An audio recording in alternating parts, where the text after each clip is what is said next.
स्वागत। आज हम स्रोतों के आधार पर मनी और बैंकिंग के कॉन्सेप्ट्स को फटाफट रिवाइज करेंगे। हाँ बिल्कुल। एकदम तेज रिपास हो, बिल्कुल लास्ट मिनट रिवीजन जैसा, ताकि जो मेन बातें हैं ना वो दिमाग में एकदम ताजा हो जाए। हाँ, हमारा मकसद भी यही है कि बिल्कुल कोर आइडियाज को पकड़े, मतलब बहुत ज्यादा डिटेल्स में नहीं जाएंगे, बस जो बुनियादी बातें हैं वो क्लियर हो जाए। हाँ, तो कहाँ से शुरू करें? मतलब क्या पैसा हमेशा से था? शायद नहीं। नहीं, बिल्कुल नहीं। तो चलिए वहीं से शुरू करते हैं, जब पैसा नहीं था। मतलब बार्टर सिस्टम, हाँ, बार्टर सिस्टम। चीजों की अदला बदली। सही, बार्टर सिस्टम मतलब सीधा हिसाब था। कमोडिटी फॉर कमोडिटी, मतलब सीसी इकोनॉमी।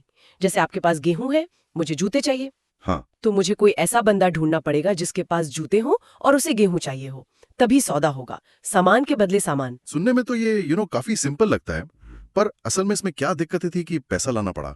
स्रोत तो बताते हैं कहीं थी। हाँ, बहुत दिक्कतें थीं। सबसे बड़ी और जो बिल्कुल जड़ थी समस्या की, वो थी डबल कोइंसिडेंस ऑफ वांट्स, अच्छा। मतलब जरूरतों का दोहरा संयोग। जैसा मैंने कहा, मुझे जूते चाहिए और मेरे पास गेहूं है, तो मुझे कोई ऐसा ही इंसान ढूंढना पड़ेगा जिसके पास जूते हों और उसे इत्तेफाक से गेहूं ही चाहिए हो। हाँ, ये मिलना तो बड़ा मुश्किल रहा होगा। बहुत मुश्किल। मतलब ट्रेड बहुत लिमिटेड रह जाता था। ये संयोग मिलना ही अपने आप में एक काम था। हाँ, ये तो वाकई मुश्किल लगता है। मतलब लेन देन तो बस मौके की बात हो गई। अच्छा, और क्या परेशानियां थी इसमें? अब देखिए, इसी एक मुख्य दिक्कत से कई और परेशानियां निकली। जैसे एक थी lack of store of value. मतलब आप दौलत जमा कैसे करेंगे? आप अनाज, फल, सब्जी ये सब कब तक जमा करके रखेंगे? वो तो खराब हो जाएंगी ना। हाँ, सही बात है। तो वैल्यू को स्टोर करना मुश्किल था। फिर lack of unit of account, मतलब चीजों की कीमत कैसे तय करें? कोई कॉमन पैमाना ही नहीं था। अच्छा, जैसे एक गाय के बदले कितनी बोरी गेहूं या कितना कपड़ा, ऐसा। हाँ बिल्कुल, हिसाब रखना, तुलना करना, ये सब बहुत मुश्किल था। हर चीज की कीमत हर दूसरी चीज में बतानी पड़ती थी। समझ गया। और सोचिए, लैक ऑफ डिविजिबिलिटी, मतलब चीजों को छोटे हिस्सों में बांटना मुश्किल था। जैसे? मान लीजिए एक घोड़े के बदले 5 बकरियां मिलती हैं, पर आपको सिर्फ एक बकरे की कीमत का सामान चाहिए, तो क्या घोड़े का पैर काट कर देंगे? नहीं ना। हाँ, ये तो दिक्कत है। बिल्कुल। और फिर भविष्य के सौदे, मतलब डिफर्ड पेमेंट्स करना भी मुश्किल था। आज उधार ले लिया, कल कैसे चुकाएंगे? क्या उसी क्वालिटी का सामान दे पाएंगे? ये सब बहुत अनसर्टेन था। समझ गया। तो मतलब बार्टर सिस्टम की इन सारी कमियों ने ही पैसे की जरूरत पैदा की। तो यहीं से आता है मनी का कॉन्सेप्ट। बिल्कुल। तो पैसा है क्या, अगर आसान शब्दों में कहें? पैसा या मनी, सीधी सी बात है, कोई भी ऐसी चीज जिसे ज्यादातर लोग लेन देन के लिए, मतलब चीजें खरीदने बेचने के लिए एक्सेप्ट कर लेते हैं। अच्छा। और जिससे चीजों की कीमत तय की जा सकती है, मतलब एक यूनिट ऑफ अकाउंट का काम करती है। ये बेसिकली बार्टर की जो समस्याएं थी ना, उनका हल है। ठीक है। और इसके काम क्या हैं? स्रोत कहते हैं इसके 4 मुख्य काम हैं। कुछ एमएमएस जैसा था। हाँ हाँ, एमएमएस, ये याद रखने का अच्छा तरीका है। पहला एम है मीडियम ऑफ एक्सचेंज, मतलब विनिमय का माध्यम। हाँ, ये तो सबसे जरूरी लगता है। बिल्कुल, ये पैसे का प्राइमरी फंक्शन है। अब आपको वो डबल कोइंसिडेंस ढूंढने की जरूरत नहीं। पैसा दो, सामान लो, सिंपल। इसने ट्रेड को बहुत आसान बना दिया। ठीक है। दूसरा एम है मेजर ऑफ वैल्यू या यूनिट ऑफ अकाउंट, मतलब मूल्य का मापक। अब हर चीज की कीमत एक कॉमन यूनिट जैसे रुपया या डॉलर में बता सकते हैं। हाँ, इसे हिसाब रखना आसान हो गया। हाँ, हिसाब रखना, तुलना करना, बजटिंग, अकाउंटिंग, सब पॉसिबल हो गया। और फिर पहला एस है स्टोर ऑफ वैल्यू, मतलब मूल्य का संचय। आप पैसे को बचाकर भविष्य के लिए रख सकते हैं। ये अनाज की तरह सड़ेगा नहीं। हाँ, बशर्त यह है कि पैसे की अपनी कीमत, मतलब परचेजिंग पावर, बहुत ज्यादा घटनी नहीं चाहिए, वरना लोग इसे जमा क्यों करेंगे? सही बात है। महंगाई बढ़ गई तो रखे हुए पैसे की कीमत कम हो जाती है। बिल्कुल। और दूसरा एस है स्टैंडर्ड ऑफ डिफर्ड पेमेंट, मतलब स्थगित भुगतान का मान। अच्छा, वो फ्यूचर पेमेंट्स वाली बात। हाँ, आज लोन लेना और भविष्य में किश्तों में चुकाना, ये सब पैसे की वजह से आसान हो गया। ब्याज वगैरह का हिसाब पैसे में आराम से हो सकता है। ठीक है, तो ये 4 काम, medium of exchange, measure of value, store of value और स्टैंडर्ड ऑफ डिफर्ड पेमेंट, ये पैसे को पैसा बनाते हैं। हाँ बिल्कुल। अब समय के साथ पैसे का रूप भी तो बदला है ना। स्रोतों में इसका जिक्र है, जैसे पहले सोना चांदी, फिर सिक्के, नोट, और अब तो डिजिटल पेमेंट्स तक आ गए। हाँ बिल्कुल, एवोल्यूशन हुआ है। पहले कमोडिटी मनी था, जैसे सोना चांदी, जिनकी अपनी कीमत थी। फिर मेटालिक कॉइन्स आए, फिर पेपर मनी यानी नोट, हाँ, फिर प्लास्टिक मनी जैसे क्रेडिट कार्ड, डेबिट कार्ड, और अब तो हम डिजिटल या इलेक्ट्रॉनिक मनी के जमाने में है, यूपीआई, वॉलेट्स वगैरह। हाँ, ये तो रोज इस्तेमाल करते हैं। पर समझने के लिए कुछ खास टाइप्स जानने जरूरी हैं। जैसे स्रोतों में एक है फियाट मनी, ये क्या होता है? फियाट मनी देखिए वो पैसा है जिसकी कीमत सरकार के आदेश मतलब फियाट की वजह से है। अच्छा, सरकार के कहने से? हाँ, उसका अपना कोई अंदरूनी मूल्य मतलब इंट्रिंसिक वैल्यू नहीं होता। जैसे हमारा 500 रुपए का नोट, हाँ, उसे बनाने में तो शायद कुछ ही रुपए लगते होंगे, पर सरकार कहती है कि ये 500 रुपए का है तो हम सब मान लेते हैं और वो चलता है। ये भरोसे पर और सरकारी आदेश पर चलता है। और एक होता है लीगल टेंडर। क्या ये फियाट मनी जैसा ही है? थोड़ा सा फर्क है। लीगल टेंडर वो पैसा है जिसे देश में कानूनी तौर पर कर्ज चुकाने या कोई भी पेमेंट करने के लिए स्वीकार करना ही पड़ता है। मतलब कोई मना नहीं कर सकता। हाँ, कोई उसे लेने से मना नहीं कर सकता। जैसे भारत में नोट और सिक्के लीगल टेंडर है। फियाट मनी आमतौर पर लीगल टेंडर होता है, पर हर वो चीज जो पैसे की तरह इस्तेमाल हो रही है जरूरी नहीं कि वो लीगल टेंडर हो। कोई उदाहरण? जैसे चेक। चेक क्या है? वो फिड्यूशरी मनी है। फिड्यूशरी मतलब? फिड्यूशरी मतलब भरोसे पर आधारित। ये चेक देने वाले और लेने वाले के बीच ट्रस्ट पर चलता है। आप चाहें तो चेक लेने से मना कर सकते हैं। हाँ, कर सकते हैं। तो इसलिए चेक लीगल टेंडर नहीं है। अच्छा, ये फर्क समझना जरूरी था। फियाट मतलब सरकार का आदेश, लीगल टेंडर मतलब कानूनी तौर पर स्वीकार करना जरूरी, और फिड्यूशरी मतलब भरोसे पर आधारित। बिल्कुल। एक और टर्म स्रोतों में है हाई पावर्ड मनी। ये क्या चीज है? हाँ, हाई पावर्ड मनी, इसे रिजर्व मनी या मॉनेटरी बेस भी कहते हैं।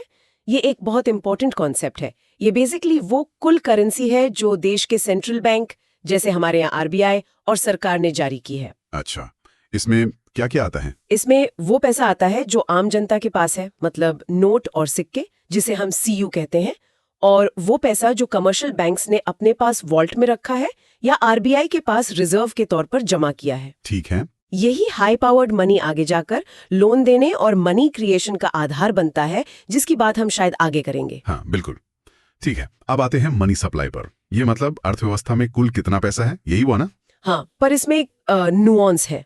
मनी सप्लाई का मतलब है किसी एक खास समय पर, मतलब at a specific point in time, देश की जनता के पास कुल कितना पैसा मौजूद है। अच्छा, सिर्फ जनता के पास? हाँ, सिर्फ जनता के पास। ये एक स्टॉक कॉन्सेप्ट है, मतलब एक स्नैपशॉट है उस पल का।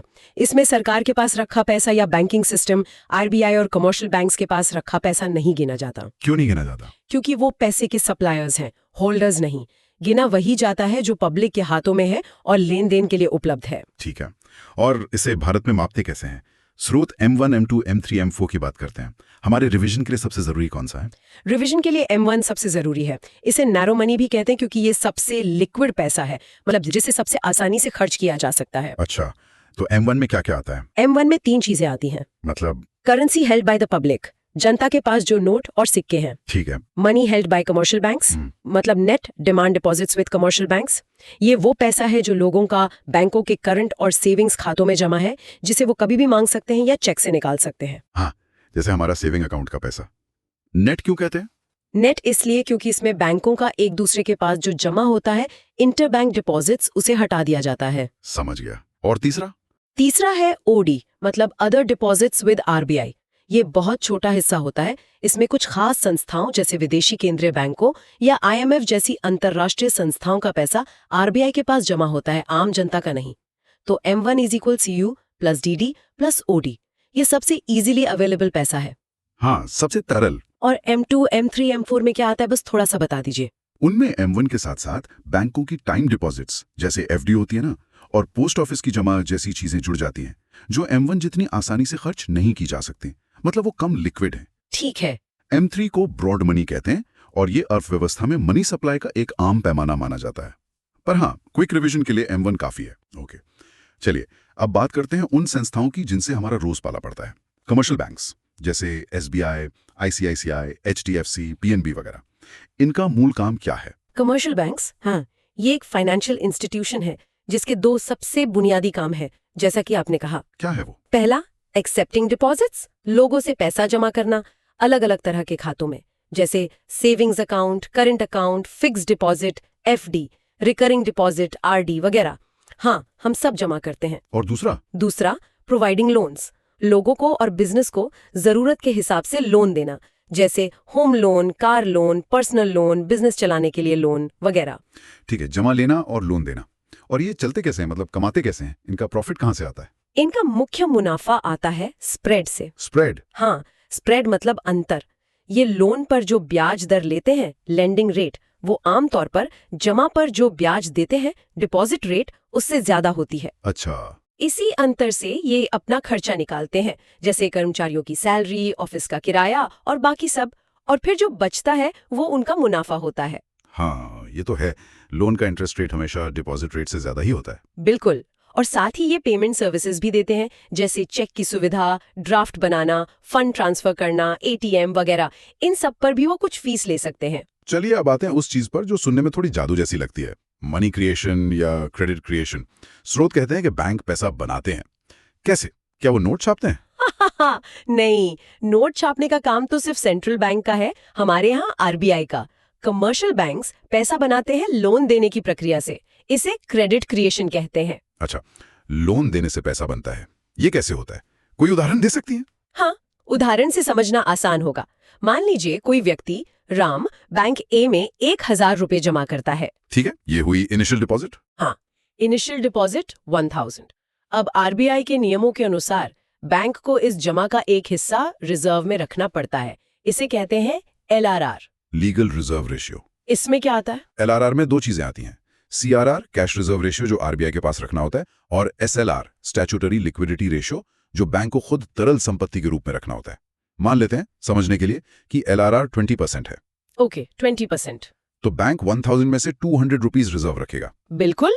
बचे कितने? 800 रुपीज। हाँ, अब बैंक ये 800 रुपीज किसी दूसरे व्यक्ति, मान लीजिए श्याम, को लोन दे सकता है। ठीक है, शाम को 800 रुपीज का लोन मिल गया। अब श्याम ने ये 800 रुपीज खर्च किए। मान लीजिए उसने मोहन को पेमेंट की और मोहन ने ये पैसा अपने बैंक डी में जमा कर दिया। अच्छा, तो वो 800 घूम फिर कर वापस बैंकिंग सिस्टम में आ गए। एग्जैक्टली, वो 800 अब बैंक डी के पास डिपॉजिट के रूप में आ गए। अरे वाह, तो अब बैंक डीबीएस का इस्तेमाल करेगा लोन देने में। हाँ बिल्कुल। बैंक डी इस 800 रुपए पर 20% एलआरआर यानी कि 160 रुपए रिजर्व रखकर बाकी के 640 किसी और को लोन दे सकता है। ओह, तो ये प्रोसेस चलता रहेगा। हाँ, ये प्रक्रिया चलती रहती है। हर बार लोन की रकम थोड़ी कम होती जाएगी, पहले 800, फिर 640, फिर 512, लेकिन हर लोन जो दिया जाता है वो खर्च होकर वापस बैंकिंग सिस्टम में डिपॉजिट बनकर आता है और उस डिपॉजिट से फिर और लोन देना संभव होता है। कमाल है। इस तरह वो जो शुरुआती 1000 रुपए की जमा थी, उससे बैंकिंग सिस्टम कई गुना ज्यादा डिपॉजिट और लोन बना देता है। इसी को कहते हैं मनी क्रिएशन या क्रेडिट क्रिएशन। ये तो वाकई कमाल है। तो इसमें वो एलआरआर जो 20% माना था हमने, वो बहुत इंपॉर्टेंट है। हाँ, बहुत ज्यादा। एलआरआर ही वो लीकेज है जो इस पैसे बनाने की प्रक्रिया को लिमिट करता है। एलआरआर जितना कम होगा, बैंक उतना ज्यादा लोन दे पाएंगे हर डिपॉजिट पर, और मनी क्रिएशन उतना ही ज्यादा होगा। अच्छा, इसी से जुड़ा है मनी मल्टीप्लायर का कॉन्सेप्ट। Money multiplier. हाँ, ये बताता है कि शुरुआती जमा से कुल जमा कितने गुना बढ़ सकती है। इसका एक सिंपल सा फॉर्मूला है, money multiplier is equals to 1 LRR. हमारे उदाहरण में एलआरआर 20% था, मतलब 0.2। तो मनी मल्टीप्लायर हुआ 1/0.2 इज इक्वल टू 5। 5 गुना। हाँ, इसका मतलब 1000 रुपए की शुरुआती जमा से बैंकिंग सिस्टम कुल मिलाकर 5000 रुपए तक के डिपॉजिट्स क्रिएट कर सकता है। 1000 रुपए इंटू 5, है ना दिलचस्प? वाकई ये तो सोचना ही गजब है कि एक छोटी सी जमा से मनी सप्लाई पर इतना बड़ा असर पड़ सकता है। बिल्कुल। चलिए अब बात करते हैं इन सब बैंकों के बॉस की, यानी सेंट्रल बैंक की। भारत में यह है reserve bank of India, RBI. स्रोतों में से एपेक्स इंस्टीट्यूशन कहा गया है। हाँ, सेंट्रल बैंक देश की सबसे बड़ी सर्वोच्च मौद्रिक संस्था एपेक्स मॉनेटरी इंस्टीट्यूशन होती है। इसके कई बहुत अहम काम हैं जो पूरी अर्थव्यवस्था को चलाते हैं और स्टेबिलिटी देते हैं। सबसे पहला काम तो शायद नोट छापना ही है, जो आपने पहले भी बताया। हाँ बिल्कुल, करेंसी अथॉरिटी या बैंक ऑफ इशू। देश में करेंसी नोट जारी करने का एकाधिकार, मतलब मोनोपोली, आरबीआई के पास है। सिर्फ नोट, सिक्के नहीं। हाँ, 1 रुपए का नोट और सभी सिक्के भारत सरकार का वित्त मंत्रालय, मिनिस्ट्री ऑफ फाइनेंस जारी करता है, लेकिन उन्हें बाजार में सर्कुलेट करने का काम आरबीआई ही करता है। तो इफेक्टिवली करेंसी मैनेजमेंट आरबीआई के हाथ में है। ठीक है, और सरकार के लिए भी ये बैंक का काम करता है। हाँ बिल्कुल, ये बैंकर टू द गवर्नमेंट है। ये केंद्र और राज्य सरकारों के खाते मेंटेन करता है, उनके लिए पैसे जमा करता है, पेमेंट करता है, जरूरत पड़ने पर उन्हें शॉर्ट टर्म लोन भी देता है। अच्छा, सरकार की तरफ से सरकारी प्रतिभूतियां, गवर्नमेंट सिक्योरिटीज बेचना, खरीदना, पब्लिक डेट मैनेज करना, ये सब भी करता है। और साथ ही आर्थिक और मौद्रिक मामलों पर सरकार को सलाह भी देता है। मतलब सरकार का बैंकर, एजेंट और सलाहकार, तीनों। हाँ, कह सकते हैं। और बाकी बैंक्स के लिए इसका क्या रोल है? ये बैंकर्स बैंक एंड सुपरवाइजर है। जैसे हम अपना पैसा कमर्शियल बैंक्स में रखते हैं, वैसे ही कमर्शियल बैंक्स अपने रिजर्व का एक हिस्सा CRR RBI के पास रखते हैं। हाँ, RBI उन्हें जरूरत पड़ने पर लोन भी देता है, खासकर जब किसी बैंक को अचानक नकदी की जरूरत आन पड़े और कहीं से ना मिले, तब RBI मदद करता है। इसीलिए इसे लेंडर ऑफ लास्ट रिजॉर्ट, अंतिम ऋणदाता भी कहते हैं। अच्छा, मतलब मुश्किल वक्त का साथी। हाँ, और साथ ही RBI बैंकों के कामकाज पर निगरानी रखता है, सुपरविजन। वो नियम बनाता है, लाइसेंस देता है, इंस्पेक्शन करता है, ताकि बैंकिंग सिस्टम स्टेबल और सेफ रहे और लोगों का भरोसा बना रहे। ये तो बहुत जरूरी है। और सबसे महत्वपूर्ण कामों में से एक मनी सप्लाई को कंट्रोल करना, जिसकी बात हम मनी क्रिएशन में कर रहे थे। हाँ, controller of money supply and credit, ये RBI का शायद सबसे ज्यादा चर्चित और महत्वपूर्ण काम है। RBI अपनी मॉनेटरी पॉलिसी के जरिए अर्थव्यवस्था में पैसे की सप्लाई और लोन की कॉस्ट, मतलब ब्याज दरें, को कंट्रोल करता है। क्यों करता है ये कंट्रोल? ताकि महंगाई काबू में रहे और साथ ही आर्थिक विकास को भी सपोर्ट मिले। इन दोनों के बीच बैलेंस बनाना पड़ता है। ये तो बड़ा ट्रिकी काम होगा। हाँ, बिल्कुल। इसके अलावा RBI देश के custodian of foreign exchange reserves भी है। मतलब विदेशी मुद्रा भंडार का रखवाला। हाँ, देश के पास जो सोना और विदेशी करेंसी जैसे डॉलर, यूरो, पाउंड का भंडार होता है, उसे RBI संभालता है। ये विदेशी व्यापार और पेमेंट को स्टेबल रखने में मदद करता है। और एक और काम था शायद, क्लियरिंग हाउस फंक्शन। हाँ, क्लियरिंग हाउस फंक्शन। जब आप एक बैंक का चेक दूसरे बैंक में जमा करते हैं, तो उन दोनों बैंकों के बीच हिसाब किताब कौन करेगा? हाँ, ये कैसे होता है? RBI ये काम आसान बनाता है। वो सभी बैंकों के खाते अपने पास रखता है और उनके आपसी दावों, क्लेम्स का निपटारा कर देता है।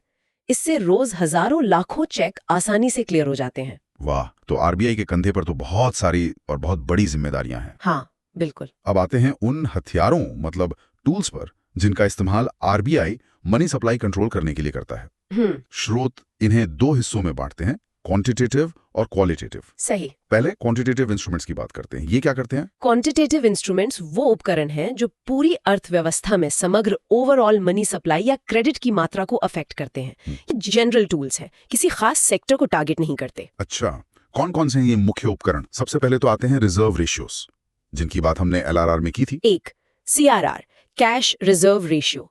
ये बैंकों को अपने कुल जमा net demand and time liabilities NDTL का वो परसेंटेज है जो उन्हें कंपलसरी रूप से RBI के पास कैश में रखना होता है। हाँ।